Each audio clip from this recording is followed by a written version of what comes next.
Hello everyone, welcome back to Doctor Who and Autism celebrations.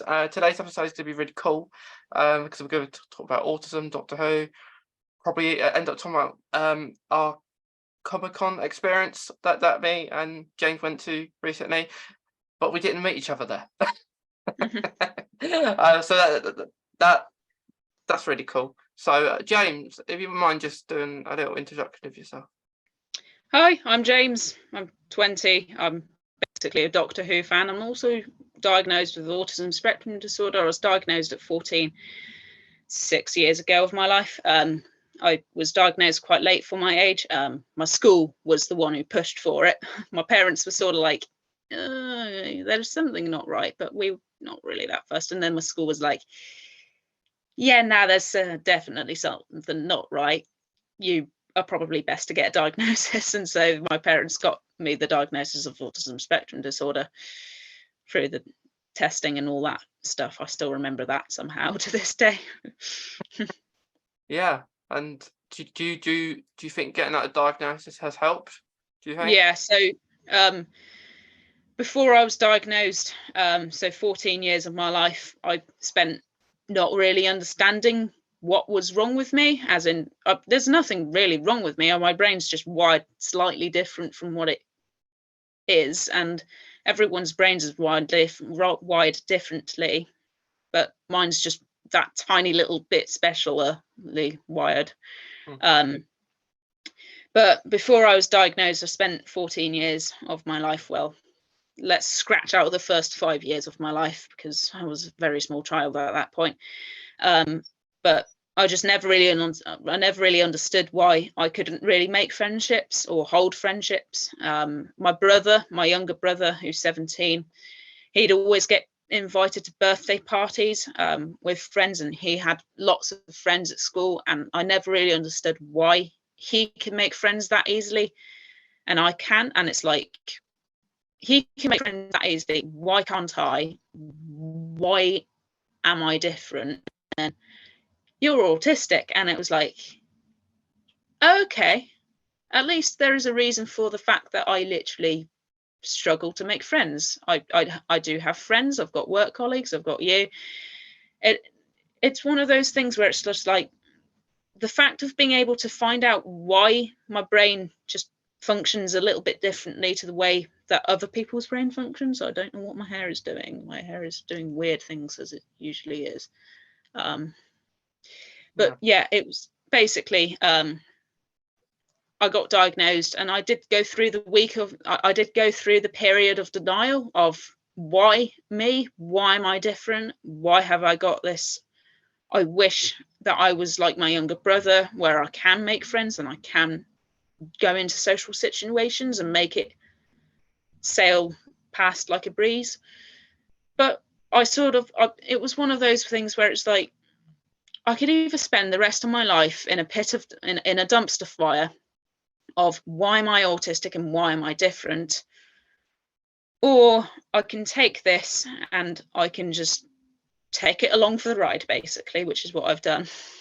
Yeah, and it's quite cool when we kind of realise who we are, why we do things certain ways, maybe yeah, why we like certain things so much. But yeah, I was like that too. Like I didn't have many friends when I was younger. It's very hard to make friends, I think, in general sometimes. yeah, I think that, but yeah, like it does help to discover who we are a little bit when we do get diagnosed. Yeah, and then from 14, I also then realised, hang on a sec, my brain doesn't match my body identity. This was the beginning of me realising, oh great, I'm transgender as well. But basically, I sort of went through that state where it was like, okay, I'm autistic. And then my brain realised, hang on a sec, there's something else to add to the list of things. And I was just like, seriously, brain? I've had enough of you being diagnosed with autism spectrum disorder. I don't need more stuff to deal with. Yeah. And then it was going, I went through the stage of being gender fluid. So some days I'd wake up as my gender, which I was assigned at, which was female. Then some days I'd wake up as male, sometimes it'd be in between. Okay. 2 months, I was waking up as a male, and I then realised, hang on, this is not a phase. This has been going on for like 2 years of my life. And I'm like, yeah, this is not a phase. I am like 99% sure, after doing a little bit of nosedive into the internet, yeah, that the things that I'm reading here are exactly the things that I am seeing in me. And it was like, yeah, I'm transgender. And it was just like, okay, great. That's another thing that I have to deal with now. So top half wise with me, I physically can't look down there. It's one of those regions where it's like, yeah, I can't really look down there, because that part of my brain goes, nope, don't like that, want to not have that as seen. And so that's my dysphoric part of my body. That's the part that makes me feel like rubbish, pretty much. Putting it in a nice context, I could put it in worst contexts, but I won't. So I look forward to the day that I can walk out flat-chested with a pair of board shorts onto a poolside with 2 scars on my chest instead of 2 breasts. And it's just like, yeah, I look forward to that day, but that day's nowhere near, because the way that the NHS is, it's not their fault, it's the government's fault of them basically going, Yeah. Mental health was a priority. And then it's like, yeah, why do so many people kill themselves each day? Because you don't actually give a toss about mental health. You say you give a toss, but you don't give a toss. Yeah. And then that was when I was in my really rough patch, and I then stumbled across David Tennant. Yeah. Yeah. All of a sudden we stumbled across David Tennant, didn't we? Yeah. But I think it's like, let's speak about Doctor Who. Like, Doctor Who have been very more inclusive. Like, Yeah. like you got transgender in there actually with Yasmin Finney. Yeah. Who's going to be in the Doctor Who. So it's good, like more accepting through these Yeah. different communities that people are a part of. Because it's always a hard process, isn't it? Just to, Yeah. because you always find there's not as much Support. yeah, so not enough support for those kind of people. Yeah. Really. And I mean, then finding the accidental support system, which for me was David Tennant, and originally it was Taking Over the Asylum. Really good program. If you've not watched it, it's on YouTube. And then that then stumbled me into Doctor Who, and that was like 2 years later. I spent 2 years of my existence watching Broadchurch, watching other David Tennant programs, until a friend went, have you watched Doctor Who yet? And I'm like, no, not really. And then I watched it, and rest is history.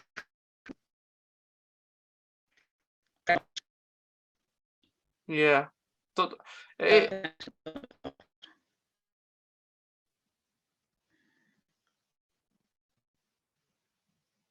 Yeah, I think Doctor Who, like it's one of those things.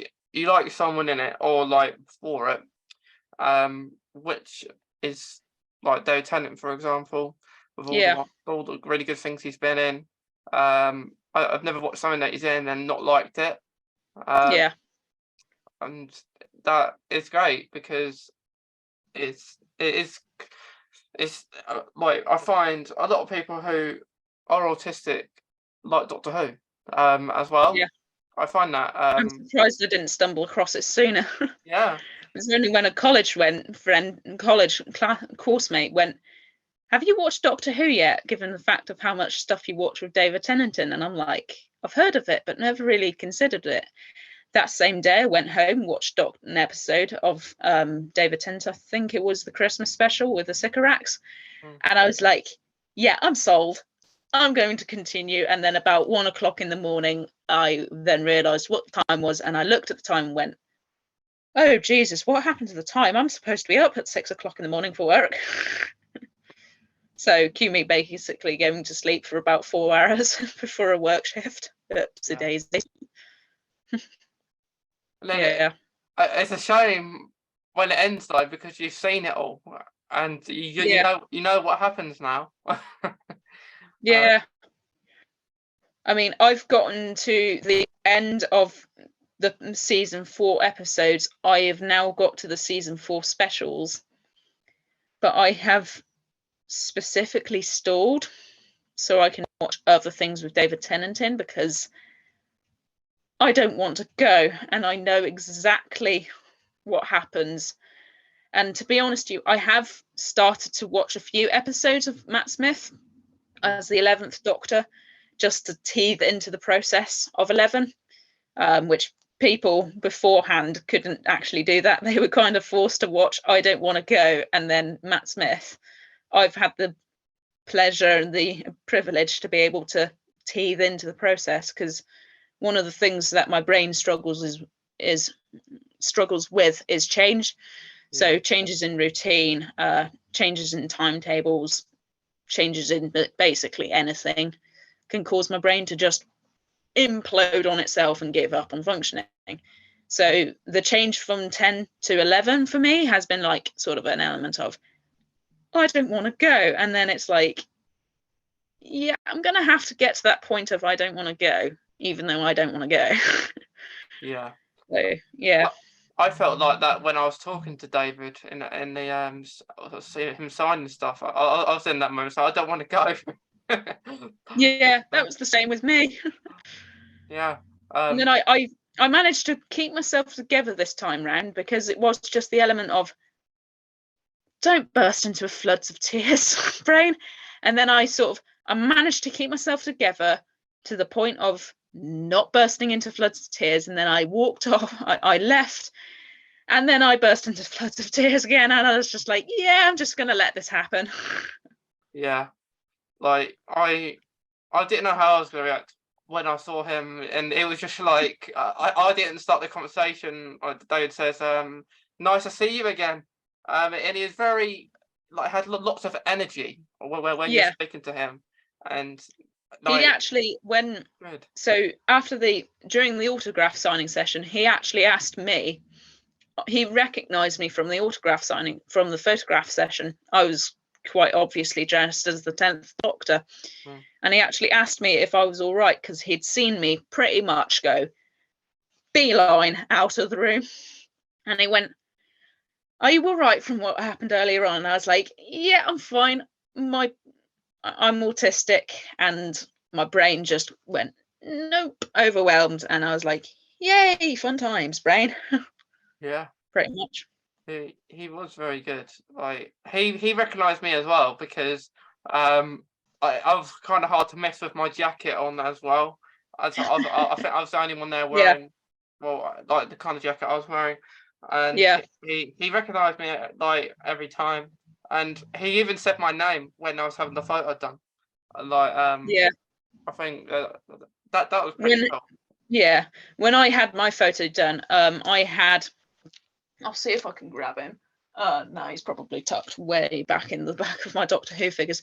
But I had my 10th Doctor and my 14th Doctor figure with me, and I also had my sonic screwdriver, which I've got somewhere, but I don't seem to know where I've put it. And he went, "Oh, hello, how are you doing?" And I'm sort of like going, I'm in this state of being like, yeah, my brain's not wanting to function, but I'm forcing it to function. So my brain's semi-functioning at this point. And then he recognized my Doctor Who figures and my photograph. He ended up holding on to my 14th Doctor, which now just adds that little bit of extra speciality to my 14th Doctor. This Doctor's been held by the actual Doctor.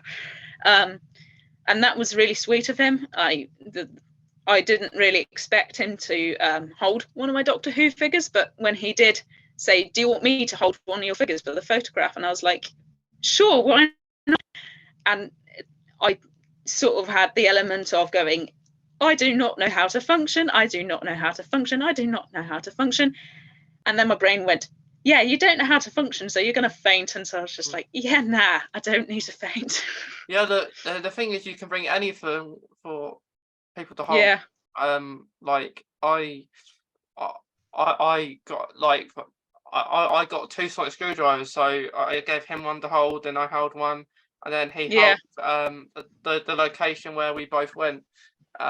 Yeah. So yeah, That's because it was my first big Comic-Con as well. So I've been to smaller ones and are more local to where I live, but they didn't really have any of the like really big guests. This was the first ever one where I've had a big guest too. So I was sort of learning on the fly as well. Yeah, it was my first one too. It was my first one. Screwdriver. Yeah.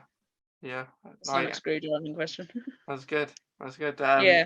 But yeah, it was my first one too, and I literally only go. Well, most people probably only went for one actor already. Like David Tennant was ours, and yeah, can say you've met him now. I had to for the Comic-Con. I had to go up the day before David Tennant because of where I live. I wouldn't have been able to make it in on time because of the trains and train timetables. So I had to come up a day earlier and spend a night in the hotel in Basingstoke. And it was actually really nice for me because I was able to get up to the convention and I was able to sign in, register, and get all of that process sorted before the Sunday. And I was also able to learn the convention and sort of learn where everything lived. So that was also really good for myself because I like to familiarize myself with a location before the big thing happens with it. So if I know a location and I know where it is and I know what it's like, then my brain's like, yep, totally chill with it. But because it was a brand new convention, brand new place I've never been to before, I've never been to Basingstoke. Same. Yeah. And it was just like being able to then go up to the convention on the Saturday, get lost on the journey there on the way there from my hotel, and then get lost on the way back to my hotel, which did actually happen, courtesy of my brain being a really rubbish compass. Sometimes my compass is really good. Like if I'm in a place I know, my compass is really good. If I'm in a place I don't know, my compass is like, I give up entirely on functioning. So it's good to come up on the day before for my brain to basically be able to process everything through, get itself comfortable, and then Sunday rolled round and my brain was like, yep, I know this is all good, I'm happy, I'm comfortable. Oh geez, there's David Tennant. It was very good. The whole thing. Yeah, it was. But like with Doctor Who, so you started watching it with the Christmas Invasion. Yeah. I thought that was a really good episode actually. It's one of my favourite episodes actually. Yeah, it's my favourite Christmas episode. Yeah. I did like Voyage of the Damned though. That was quite nice. Yeah, that was a good one. I've got Anna Caffata here. Yeah, it was funny. Yeah. I like when David Tennant he when he did that speech in that episode. Yeah. I'm a Time Lord. I'm from the planet of Gallifrey from the constellation of Kasterborous. I'm 903 years old, and I'm about to save your lives and all 6 billion people on the planet below. Anyone got a problem with that? I would have loved if the actual person responds said yes. Yeah. But that is one of my favourite quotes from the show. I also liked it in the first episode where she was in, which was the Christmas Invasion, when he started to quote the Lion King. That was really quite funny. I was watching it and going, hang on a sec, he's quoting the Lion King. And then he goes, oh, sorry, that's the Lion King. I was like, that definitely made me chuckle. And the point still stands, leave them alone. Yeah. Or, I don't know. Yeah. I want to know who you are. And I was like, and then he's like, I don't know. Yeah, That was really good. I did like that. Like that was a good episode. It was very cool. Yeah. Like my favorite episode is to get on the fireplace. I love that episode, which is why Oh, the doctor, I just snogged Madame de Pompadour. yeah, That's like another quote. which is why I went there. I went there last year to do the photo. Yeah. No idea at the time I was going to see David Tennant this year. So I think in February is when I got my ticket. Yeah. No, for- same as me. because I found out in February. And and then I have the location there, and then I have the side to side photo of us. Yeah. And then when I showed David that, he was very happy. Yeah. It's like, oh yeah, there you go.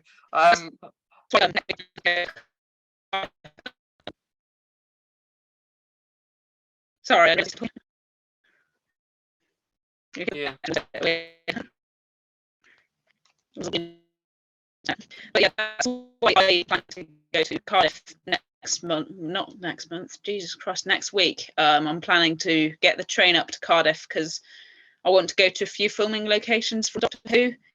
It'll be a bit of a fun one for me because I'll have to Google everything and find the locations and then actually get myself to the locations. But hey, it'll be a fun day.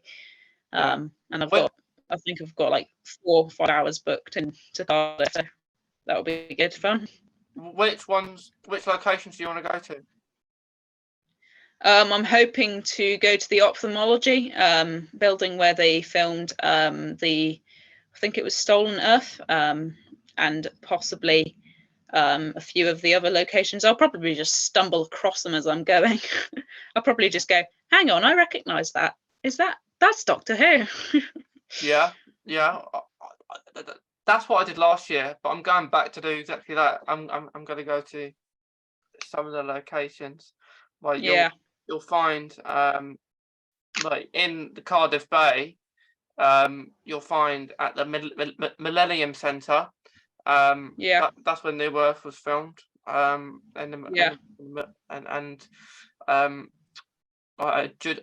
Johnson played the Master, when he said, "What this country really needs right now is a doctor." That's on the stairs in that place.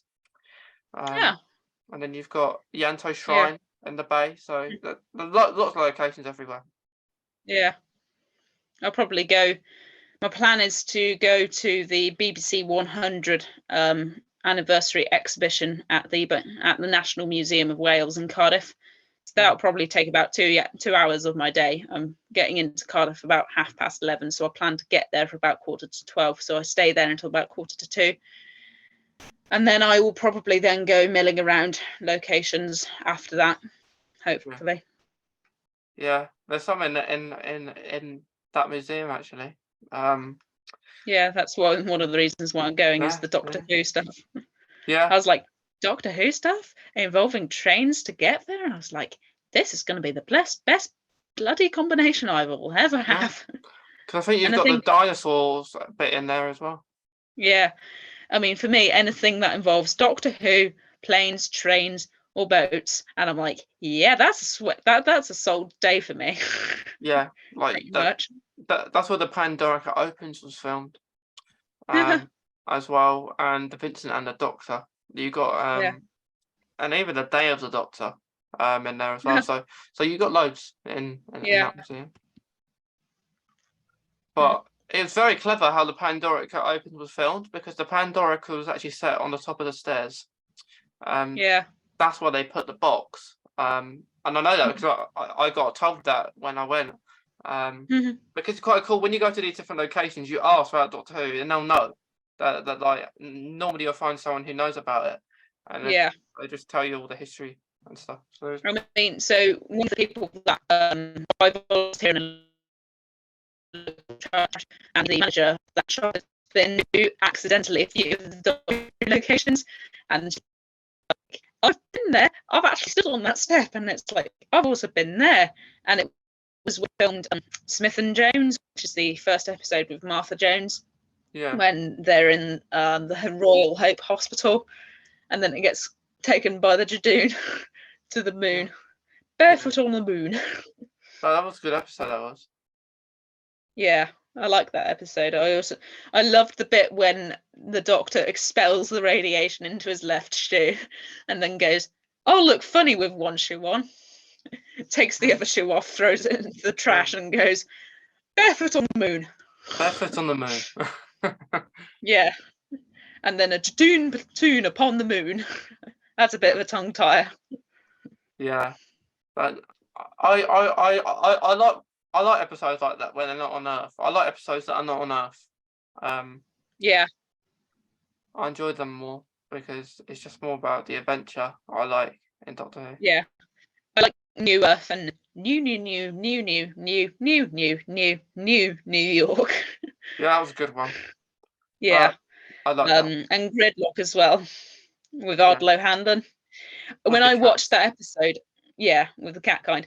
When I watched that episode, I had no idea that Ardlo Hanlon, who's also in another program that I like called Father Ted. I'm half Irish. My dad's Irish. My dad was born here in the UK. His parents are Irish. We were raised with watching Father Ted. I did not know Ardlo Hanlon was in the episode, but because he's so heavily covered in prosthetics, you can't tell it's Ardlo Hanlon until he speaks. And I was like, I sort of had to pause, go back 10 seconds, listen to it again and go, hang on a sec, that's Ardlo Hanlon. He plays Dougal Maguire in Father Ted. And I was like, oh, that's a small world. Yeah. So that was quite amusing. Yeah, it's really good how to do things in Doctor Who, because they have so many, like one episode takes so long to film because they're doing all these different locations. Yeah, so I know of so Turn Left and Midnight was a double blocked episode. So what that basically means, it had two separate crews filming the two episodes at the different time, at the exact same time.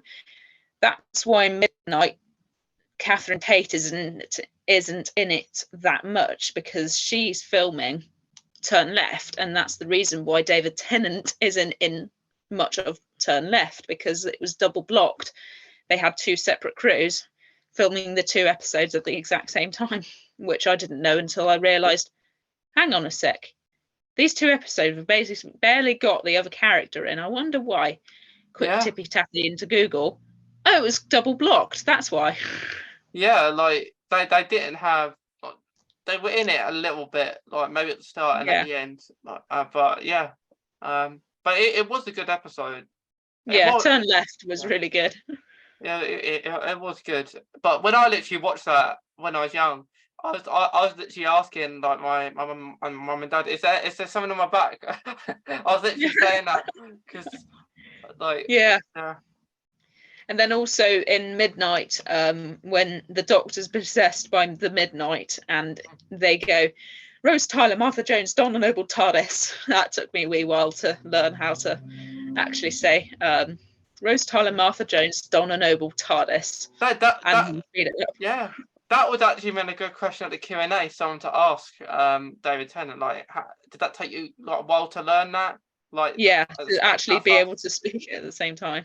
Yeah, because that is hard.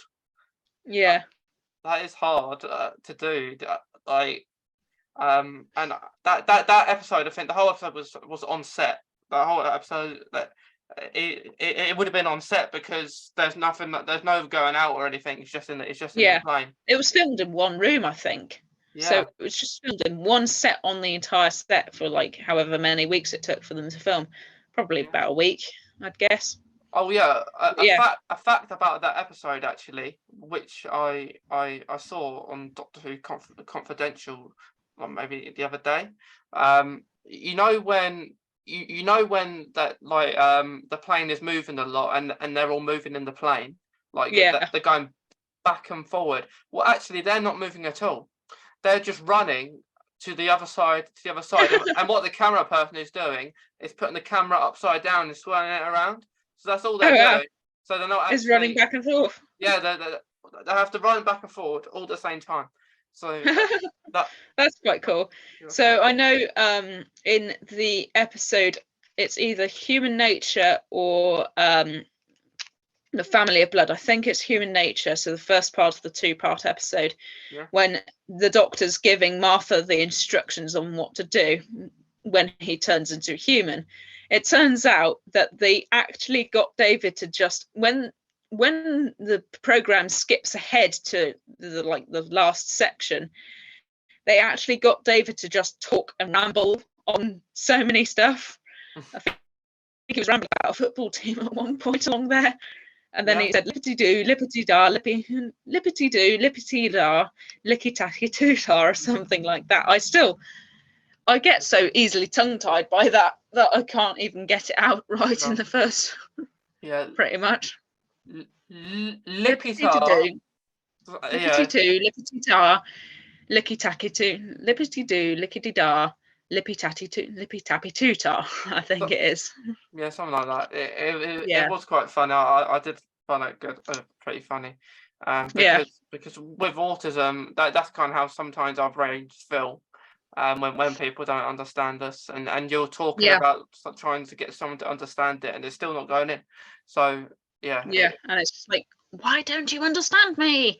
It's a bit like my parents are like, why do you want to go to Glasgow and go and see an old building? And I'm like, because you're not in my head. If you're in my head, you'd understand why I want to go, but because you're not in my head, you don't understand why I do want to go, and so you don't really get the point of me going up to Glasgow for a few days. And it's like, look, if you were in my head, you would understand why, but because you're not in my head, I can't exactly easily describe to you why, because there's no real explanation for it. It's just one of those things that my brain obsesses over. It is very good. It's like, if you want to do something, you want to do something. I said this in the last episode here, but the reason I got to go into Doctor Who Creations in my head is because I was actually watching again on the fireplace, and I said, I wonder where that's filmed. I wonder where that's filmed. Then you just look at the internet. It's like, oh, it's there. I want to go there. I'm quite lucky that I'm semi close to Bristol and Cardiff. I'm only a few hours train journey away from other people who are say up in Glasgow or up in Edinburgh or Aberdeen or somewhere like right up in the Highlands of Scotland. To be able to go all the way down to Cardiff or to Bristol to go to the filming location is a bit more of a trek for them, but then I'm sort of doing that in reverse by going to Glasgow for BBC Scotland productions with David Tennant. It does take a while for it. It take like when I go to Cardiff, I would leave really early in the morning, like maybe 7 or 8, so I'm getting there. And what I plan to do before I've even got to the hotel, I would want to get at least a location in. So what I want to do when I go to Cardiff next is I want to go there. I want to stop off at Bristol. I want to film some scenes, have some pictures with my 14th Doctor costume on. Like in there's exact shots where he was standing which would be really cool. And I always get asked, like, how do I, like, people always ask me when I share, like, on social media, my Doctor Who pages, how do I know all this?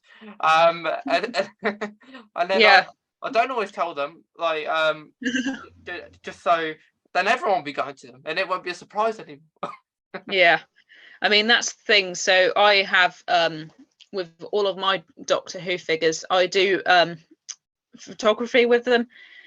So I take them out to locations with myself, and I do photography with them, and then I post them on my socials. Well, I say socials euphemistically. I've only got Instagram, and that's pretty much where I only post them.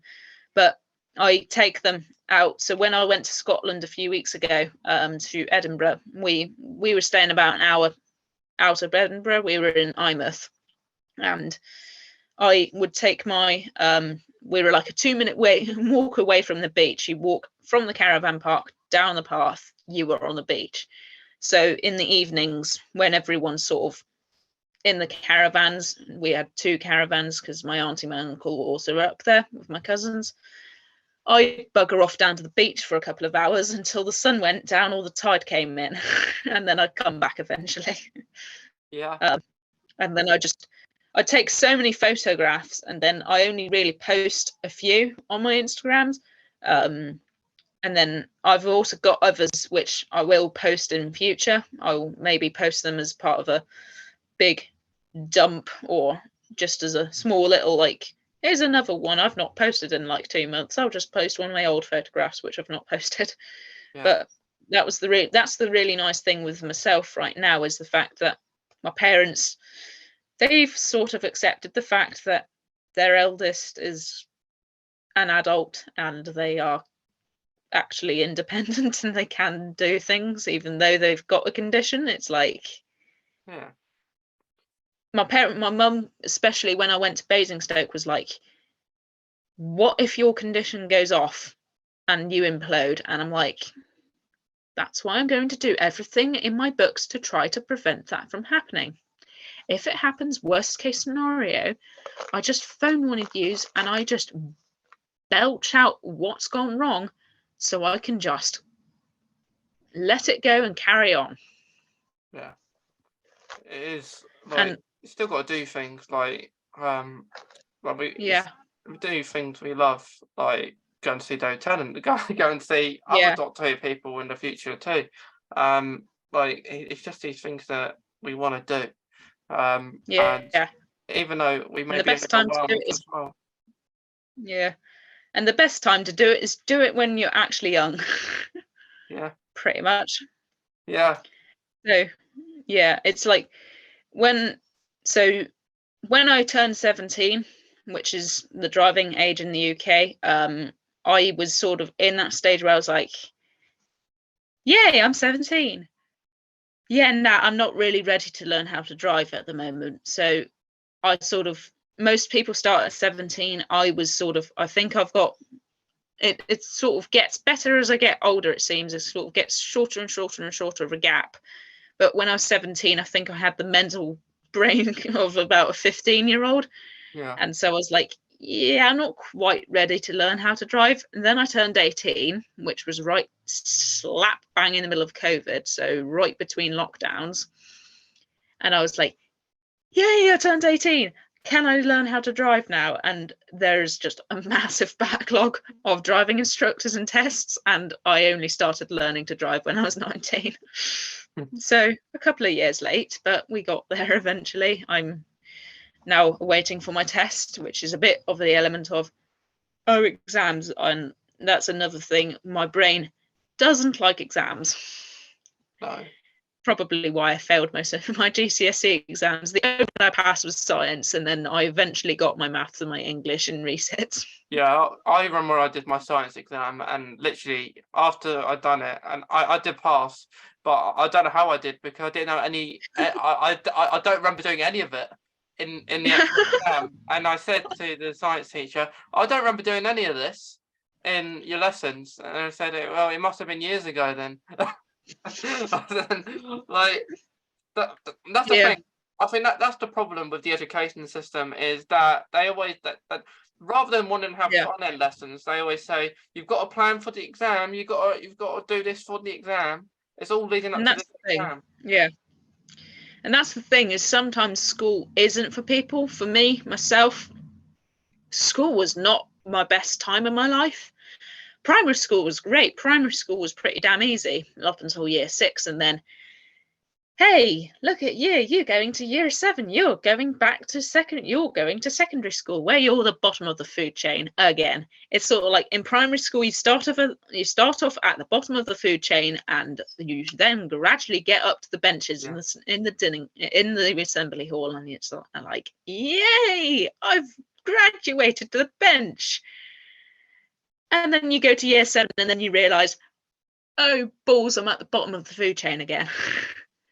And that way. I myself, I was picked on in secondary school, not because I was transgender. That was before myself came out as before I realised, oh, I'm transgender. But I got picked on basically because I'd spend a lot of my time on my own. I had basically no friends, so other kids in school saw me as that easy little target board, and so they would pick on me, name calling, pushing, shoving, just generally being a nuisance to me.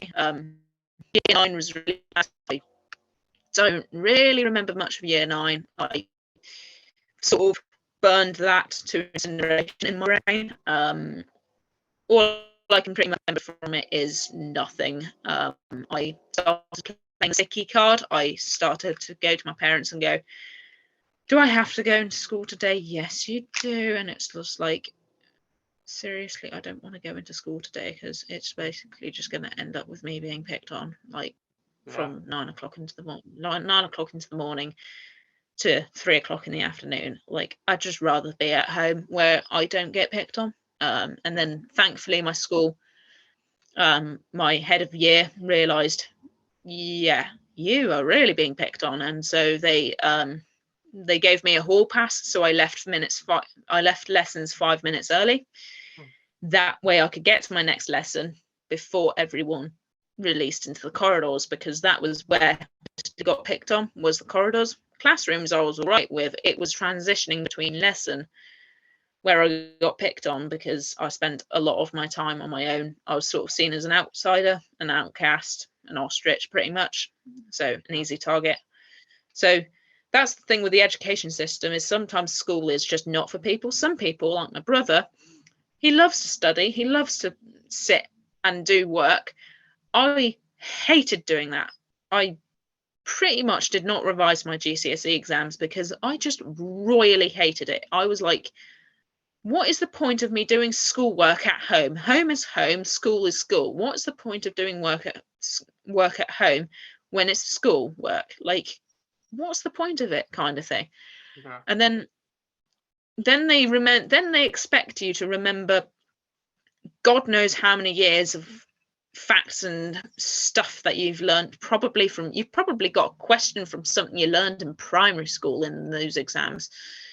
And that's the thing with exams, is they expect everyone to be able to basically bottle everything up and go, yep,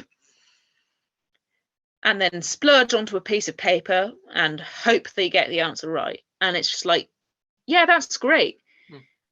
For someone who likes studying, my brain is slightly different. If my brain finds something it finds interesting, my brain will go to complete town and want to know every single last known winking fact about that subject, even if it's something that's not going to help me through my GCSE exams. Maths was not one of them. So my brain was like, yeah, I don't really like maths. I'm just going to actively not want to remember maths.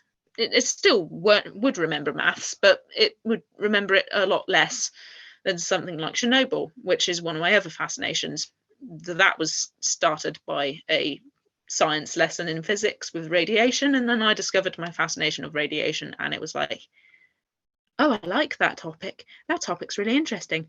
Right, must know every last known fact about it, and that's pretty much what my brain will do. It will filter stuff it wants to filter, and then it will block things it don't want to filter, and it's like, I want you to filter maths because maths is important. And then it's like, no, I don't want to. And then it's like, I'll filter something that's not important to your GCSEs, but is interesting for your brain to basically function with.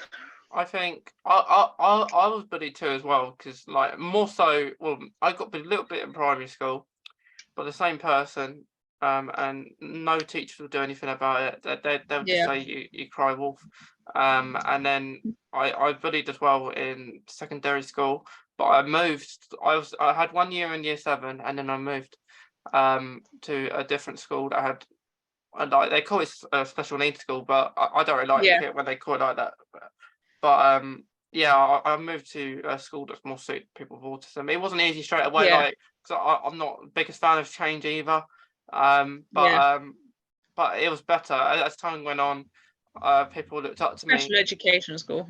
Yeah, like people looked up to me, like maybe playing sports, and I never had that before. So I did really like that. But the only thing about any school, I would say this, is, which is maybe about the education and learning, is that when maybe that they're doing maybe maths, or it can be any lesson really, but you say we do algebra one week, and then next week we'll do something completely different. So you don't actually follow on from that lesson that you've done, maybe times tables. You've done something different, and it just runs out your brain, and they expect you at the end of the year to know it all. When you're not gonna know that. So they do like one lesson on algebra, then the next would be on sequencing, then the next would be on timetable, on graphs, and it's just like, that's great, you're trying to teach me all this stuff, but my brain just needs a little longer to actually remember those facts and figures, which is why for myself, but mental brain capacity, I do think that I'm about 1 to 2 years younger than my actual age, because it took me about 2 years to get my maths right, which I got in November resits. This was sort of right when exams were allowed to continue because of COVID. My English, I still question to this day if my teacher was hallucinating when she put the 5 down on the piece of paper, because this was when it was predicted grades. So there was the massive blunder with the A levels and it being a computer generalized system, which basically screwed up everyone's exam results, which did not go well, let's just say, to the A level students of that year. And they did a complete reversal on that system and went to predicted grades, which is what they then did for the GCSEs. The GCSEs were supposed to be the computer assessed grades as well, but then after what happened with the A levels, they were like, yeah, we probably should just do the same that we did for the A levels and do predicted grades. I still question how I got a 5 in predicted grades for my English, but yay, passed my English, and then didn't quite pass my maths, but passed it a year later with my resits, which was an actual exam. So it's crazy, isn't it? School life. It's a crazy thing that the things we learn, maybe we're not learning as much as like we should about certain things, because maybe not everything we learn we're gonna need. That the teachers, like algebra, like you made that. When am I going to use A plus B plus C equal? What does A plus B plus C equals? Like, when am I ever going to use that in my workplace? Am I going to use it to measure how much water's in the swimming pool?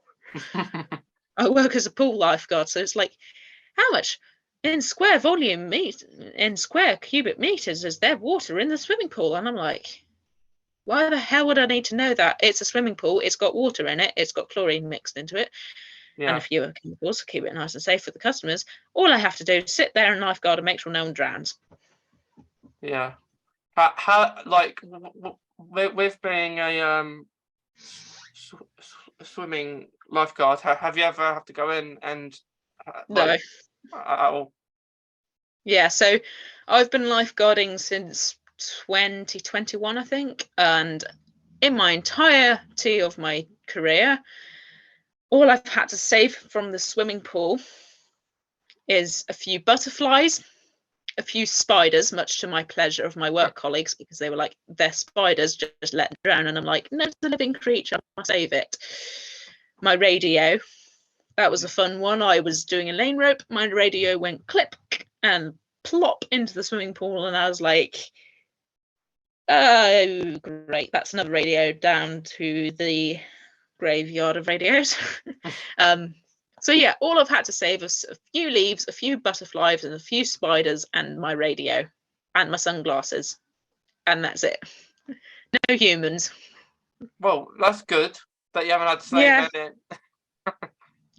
I did have a few weeks ago at my workplace, a guy came out of the sauna and collapsed into the changing rooms. That was my first one where I happened to have just rotated onto poolside with my colleague. So you do 30 minutes on and then 30 minutes off, 30 minutes on, 30 minutes off. Worst dire case scenario, you do 90 minutes, hour and a half. After that, you legally have to come off poolside, because that's when your attention starts to go out a window and you basically become a liability to the company and yourself.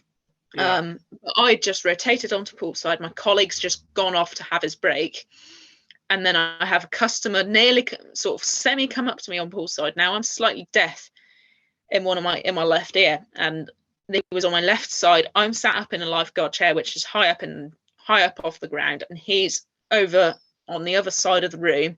I've got people in the pool, so I can barely hear what he's saying. And I say to him, "You're gonna have to come over and actually tell me." And then over the tannoy system in our building, the alarm system tripped, and code blue to Jim. Code blue to Jim. And I was like, that's probably what you're trying to tell me. Yeah. And then my other work colleagues went and dealt with it. So I was fortunate to be on poolside and not have to deal with it. And that was the closest major I've had. Yeah. We've had a few kids like swim into the wall and bump their head and then milk it as much as they can physically milk it so they don't have to swim. We had one yesterday. We had a school booking and a kid, I didn't even see it happen. No one actually saw it happen. He was just there sat on poolside. And then a teacher came up to me and said, "Can you get an ice pack for this kid?" And I was like, "Yeah, cool, radio. Can you come to poolside with an ice pack, please?" To my work colleague. And my work colleague comes along. We've got incident report forms.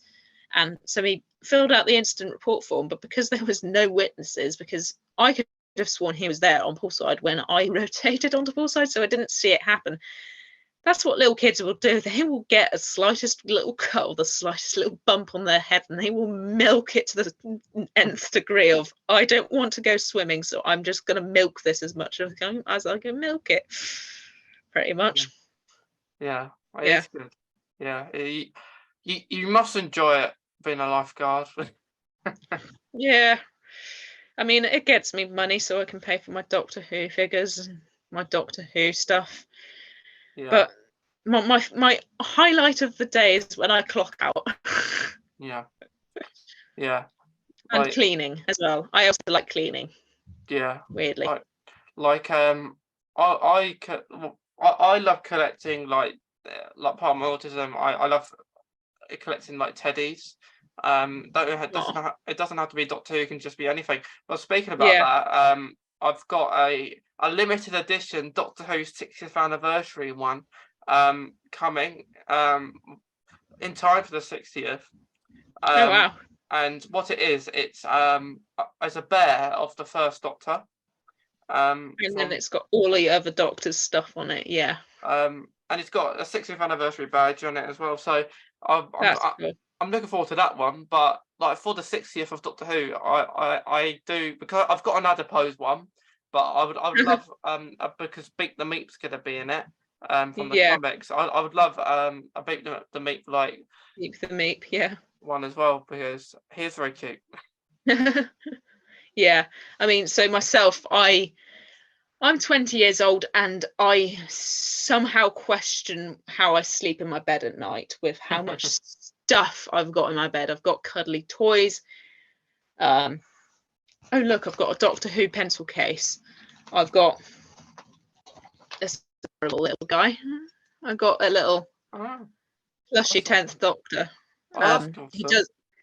He's supposed to say quotes from the show, but he doesn't. He's one of those ones where the batteries have just sort of depleted and died, but he comes with me wherever I go now. He's like, he's my little companion, and then he's attached to my sunflower lanyard now. Did you wear that when you had a fight with David? No, I actually got this after Basingstoke, so I got him when I was up in Edinburgh. But he'll defo be coming to the next time I see David or another Doctor and go, look who I brought. But yeah, I got him when I was in Edinburgh. So after I went to Basingstoke. Yeah. But I saw him and I was like, instantly saw him and I was like, mine. Which is pretty much what my brain does, like 100% of the time. It sees something and it goes, mine, mine, mine, mine, mine, which is why my room is basically a mess, and I am basically going to become a hoarder. I've already admitted that fact when I move out. I'm going to have issues with the amount of stuff I've got in my room and in my house. I'll have like a living room that I'll just have shelving of DVDs, and then I'll have shelving of Doctor Who figures, and then I'll have shelving of random stuff that I have no real mean to keeping for them, but I want to keep anyway. Yeah, like what I have now, because now I've gone to one one convention to meet David. I want to go to more to meet other people. So Yeah, what I have in my mind is like a picture of what I want them to hold, what I want me to hold when I meet a certain companion or yeah, doctor. Because I think it's great that you can just. I'd rather get them to hold stuff rather than just having the photos with us holding nothing. yeah. I mean, the next time I see David, I'm going to bring my photograph with him to the next time I go and have a photograph with him. So the more photographs I get with him, the more photographs we'll have to somehow hold in the next photograph. And then before you know it, I've got like 5 photographs of David Tennant with David Tennant, and I'm holding like 3 somehow, and he's holding like 2, and we're having another one. So now I've got 6. Yeah. He'll Yeah, he won't have any hands left. yeah. He'll have to grow tentacles, Yeah, I reckon. or I'll have to go. I do wish sometimes as human beings we had multiple limbs, like multiple arms. That would just be useful, because I could Yeah, just then hold all my Doctor Who figures in one collective go, which I that can't, which sucks. that would be But nice. yeah, Yeah, that multitasking. yeah. What I plan to do is, like, if I've been to a location that a certain person's been to in Doctor Who, I'll put them like sided with me being there, so I get them to hold Yeah, it. But if not, I would just maybe just get a printout picture of them in costume and as they were in Doctor yeah. Who. That's what some people do. They actually get photographs of like screenshots of the show and then line them up with the location, Mm. which is I find so cool. But a few I'm not sure which Doctor Who figures I'm gonna bring with me to Cardiff. I'll probably limit to about maybe 5 or 6 of them. But I plan to bring a few with me and do some photography in the locations. So if I've got like Rose Tyler and Doctor and the 10th Doctor, and I go down to Cardiff Bay and where they filmed New Earth, I will have the photographs from that Yeah, of them. And yeah, that's better than me doing all my photography on a beach, which is basically where I end up because I live very close to the coast, and that's where yeah, all my photography happens to yeah, take place right now. yeah.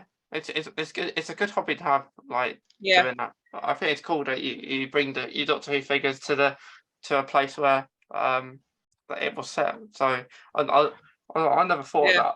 I have a few Doctor Who figures, but not millions. I used to when I was younger. I had a whole bag of them. Like when the 11th Doctor was Doctor, there was a load of merch that you could get, and yeah, I would always go to Tesco's. Every time I went, I'd get a mini, like, thing of it, and then I'll just store it at home. yeah. But I have no idea where it is now. I think it was Lego and stuff like that. But yeah, it's good I fun. mean, I'm hoping with the return of David Tennant that I really want to see if they will release a 14th Doctor pop vinyl. I really want to get that one. I'm still trying to hunt for the 10th Doctor one, but having no success because they're so hard to find by. But yeah, with my Doctor Who figures, I think I've got like 20 plus Doctor Who figures. Hmm. I've got all of the Doctors from 9 through 14, including the War Doctor. I actually managed to find a War Doctor last week. Yeah. He's quite rare, quite difficult to come by. So when I saw him last week, there's a shop down in the city that I live near to who they have lots of Doctor Who figures coming. And when I saw the War Doctor, I was like, mine, Yeah. Yeah. pretty much.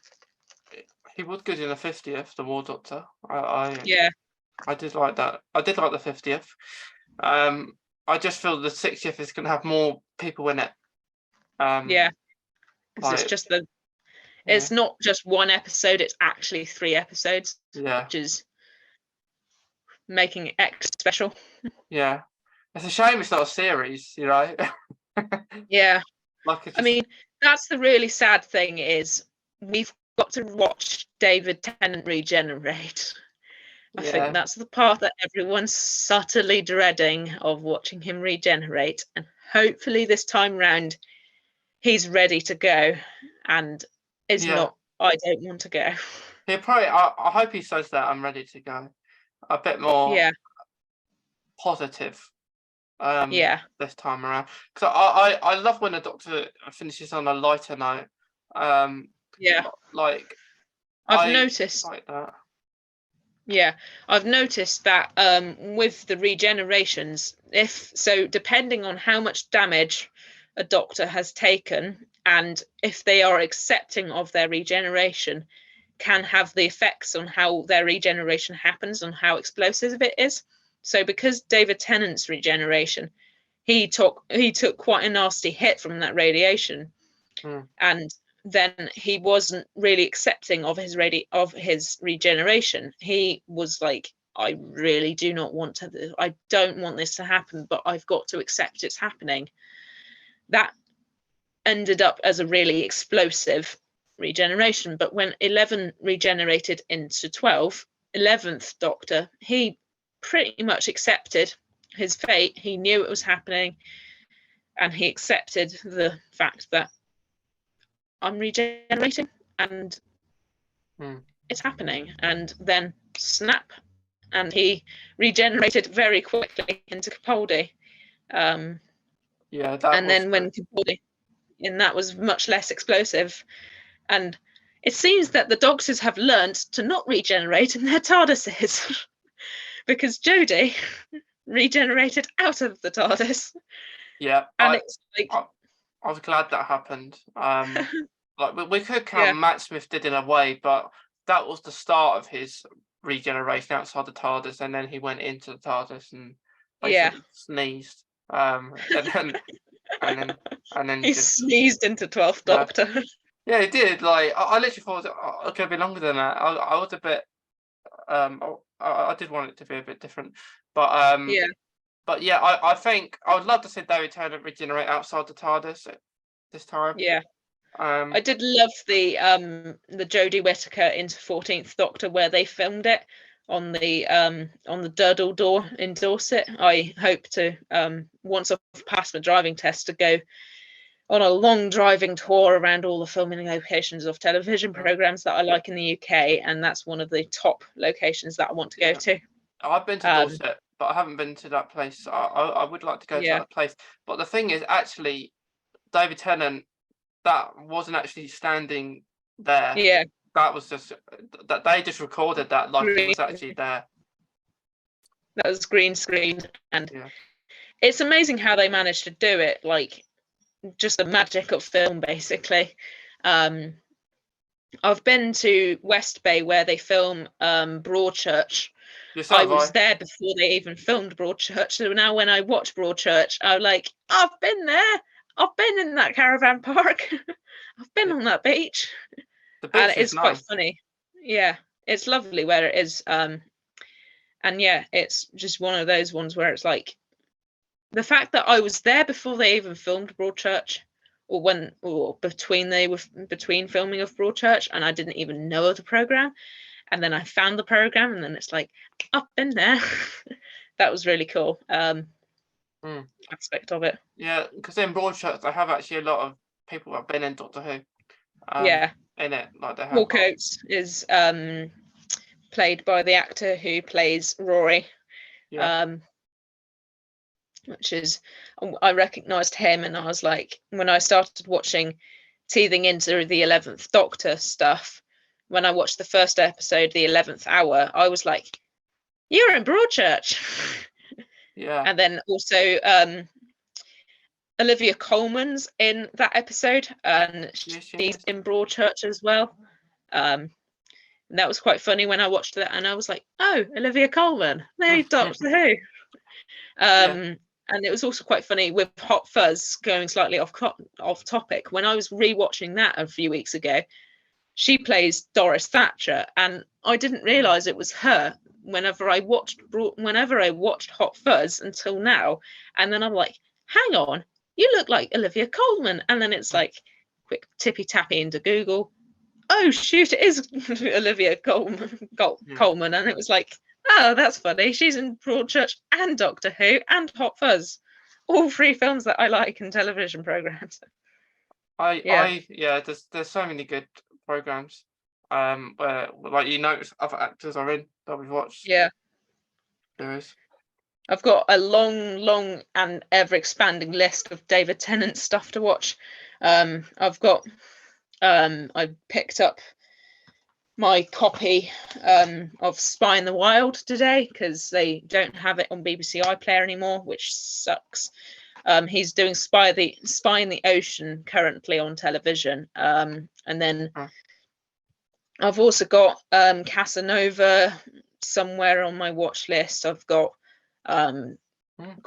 Mary Queen of Scots. I've got what else have I got? I've got so many stuff with David Tennant in it. It's to the point where my brain just doesn't want to remember half of it, and I have to write it on a piece of paper. There She Goes. That's got a special episode next Wednesday, which I'm looking forward to. And yeah, it's just one of those things where I've got a ever-expanding watch list of things to watch with Doctor Who actors in, and I'm like, how the heck am I going to find time to watch all of it? Yeah, there is so many good people in it. Like I think that they are gonna they're in Doctor Who. They're gonna bring back the Doctor Who Confidential. But they're not gonna call it that. I think they're gonna call it Doctor Who Unleashed. Because at the moment they are sharing a lot of Doctor Who confidential stuff on the Doctor Who page. Yeah, I noticed that on the YouTube, and I was just like, yeah, I wonder if this is because of the 60th anniversary specials. Yeah, like I mean, they are gonna. I loved it when they did it before, because you'd watch Doctor Who, you'd go to BBC Three, and funny enough, BBC Three is back now. And and you go to BBC Three, it's like you watch another episode of Doctor Who after it's finished. It's like a double bill. Yeah, so I love it when they do that. I think they've done it for the 60th, and they'll do it for Series 14. So I really like David Tennant's behind the scenes video diaries. I love them. Yeah, I absolutely love those. And they're only available on the box sets, but I absolutely love his video diaries because it's just so funny him doing his video diaries and watching them, like all the like behind the scenes almost, when he shows Doctor Who Confidential, and it's like Doctor Who Confidential behind the confidential, and it's like a double layered thing. That was funny. I love the one where when they're doing the Shakespeare Code, and he's literally naming everything as ye olde stuff and ye olde cobblestone, ye olde horse dung, which was imported from Cardiff. I love the one where he's in the car. Really, there was one where he's in the car, I think, going to Blackpool or something. Oh yeah, that was so funny. Yeah. And they get a police escort to Blackpool. Yeah, he gets a police escort, and then he's saying in the back with Judy Gardner saying, "So hello to the camera. We're in the car. We're getting royal. We're being royal to get extorted to the place." I know what he does is say hello to the mic, I think, and then he opens the lights to and it's just I absolutely love that behind the scenes stuff. It's so funny. I mean, the fact that so they got stuck in traffic leaving Cardiff on the M5 northbound, on the M4, the M5, and they were sort of like, we're not going to make it to Blackpool on time, and then they ended up having a police escort, so they had to look out for the bridge with the two police motorcyclists on, and flash their lights as fast as they could when they spotted two police officers on a bridge. And then also when he was on the phone to Russell T Davies, who was supposed to get up, he was like, "Whereabouts are you?" And he's like, "I'm still stuck on the M4," and it's like, yeah, you're screwed. Well, that was funny, and I hope it definitely back for the 60th. And I've said this like every episode I do about it, but I'm very intrigued how they're going to do it. Are they going to do it day after day, releasing the episodes weekly? It's going to be really interesting how they do that. I'm suspecting the first episode will air on the 23rd of November, and then it will roll through into December. Yeah. because the 23rd of November is Doctor Who's actual birthday, I Yeah. believe. Yeah. So That, I believe the first episode will air on the 23rd. that's a Whether they weekday do as it well. in 3 days or 3 weeks, who knows? I'd rather it be weekly, because then it can drag it out for as long as humanly possible. Yeah. And I'd rather not have it 3 daily, Same. for 3 days. Yeah. Apparently, yeah. I mean, the second episode is being very, very much kept under the wraps for what's happening. Yeah. Which is why in the adverts they've had all the redacted stuff, because they specifically don't want us to find out about what happens in that episode. Yeah, that is a Which very just interesting adds to the episode. tension. Yeah, which just adds to the tension of it. Yeah, I think loads of people are going to be in it. As many doctors as they can as cameos, I reckon. Yeah. Yeah, I don't think Donna will survive. I hope she does. I want to have a good ending. But knowing Russell T Davies, he doesn't like happy endings. Yeah. Um, I mean, Bernard Cribbins, who sadly is not with us anymore, when his voice is in one of the mini adverts for it, and it was when I watched it on the television when they had the interruptions, and I heard Bernard Cribbins' voice, and I was like, oh, that's so lovely that they actually put that in, even though he's not with us anymore. yeah, he will be in it, and I hope that they didn't get him there as much as they wanted to, but I hope that he is in as much as they can. Yeah. Hopefully in some point in every episode, not just 1 or 2 episodes. Yeah. And I imagine at the end it will be like in memory of Bernard Cribbins as well. Yeah. I did love the bit where Donna's mum is trying to hide the doctor and go, you can't see him, he's not there. Yeah. And then I could just imagine Donna like saying, he is, mum. Yeah. I could see him. But yeah, it's so good fun. Yeah. I guess That's the power of Doctor Who. yeah, it definitely is. James, just before we go, I know you said like earlier that that's your favourite quote, but do you have like any others, or is it just mainly that one from the Voyage of the Damned? Mainly that one, but I do also like the part where he does regenerate his hand and the Sycorax goes, witchcraft, Time Lord. I'm still within luckily for me, I'm still within the first 15 hours of my regeneration cycle, so I can do this. Regenerates the hand. Witchcraft. Time Lord. Yeah, that and this was hand, it's a fighting hand. Yeah. I did love that bit. Yeah, I did. That was a really good bit. And then the hand ended in a plot line, which is really, really, really clever how it managed. The hand that he lost ended up reappearing and therefore inadvertently causing the human biological meta crisis between Donna and the Doctor. Yeah, that was very clever. That was very clever. I did not see that coming. When I saw the hand again, I was like, is that the hand he lost in season in the first episode that he was in? When I realised it was, I was like, Jesus Christ, they've had this in the plot line for God knows how many years, pretty much. Yeah. And that's Russell T Davies for you. Very good. It's so cool. Yeah. But yeah, James, it's been awesome speaking about Doctor Who, David Tennant, autism. It's been awesome speaking about it. It's been lovely.